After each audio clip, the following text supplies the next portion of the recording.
Israel Hamas युद्ध के बीच अब हिजबुल्लाह ने इजराइल की नींद उड़ा दी है। उसने गुरुवार को इजराइल के कई सैन्य ठिकानों पर ताबड़तोड़ हमले किए। इससे अब मिडिल ईस्ट में बड़े युद्ध की आशंका जताई जा रही है। हिजबुल्लाह ने कहा कि उसने कई इजरायली सैन्य ठिकानों पर ड्रोन और रॉकेट हमला किया है। हिजबुल्लाह ईरान से जुड़ा हुआ एक सैन्य संगठन है।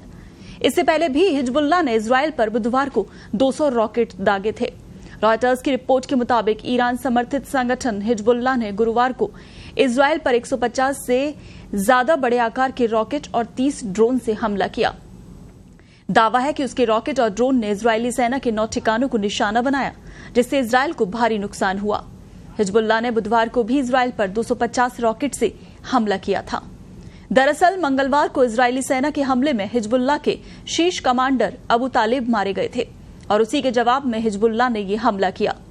हिजबुल्लाह ने कहा कि बदला लेने के लिए यह हमला किया गया।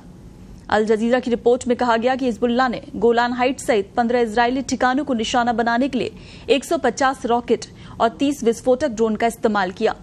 इजरायली मीडिया में कहा गया कि हमले में कम से कम 2 लोग घायल हुए। हालांकि इजराइल ने भी अपनी तरफ से पूरी ताकत लगा दी। इजरायली सेना ने कई ड्रोन और रॉकेट को रोक दिया। वहीं कुछ के ब्लास्ट होने के कारण आग लग गई।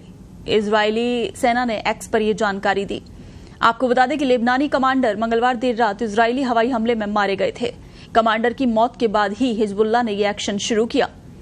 इजराइल ने दक्षिण लेबनान के इलाकों में बमबारी करके और हिजबुल्लाह के ठिकानों को निशाना बनाकर जवाब दिया था। और यह हमला ऐसे वक्त हुआ जब मंगलवार शाम को अपने बयान में हमास ने गाजा में लड़ाई को पूरी तरह से रोकने का आह्वान किया। हमास ने इसके साथ ही कहा कि वो युद्ध को खत्म करने वाले समझौते पर पहुंचने के लिए बातचीत के लिए तैयार है।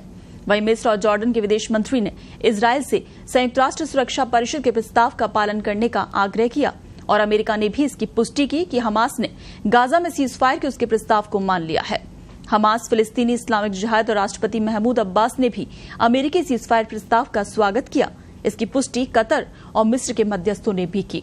तो एक तरफ सीजफायर का प्रस्ताव जिसे हमास ने मान लिया और उसकी दूसरी तरफ ही हिजबुल्लाह ने ये हमला करते हुए इजराइल की नींद उड़ा दी, जहां 1 घंटे में ही करीब 200 रॉकेट दागे गए।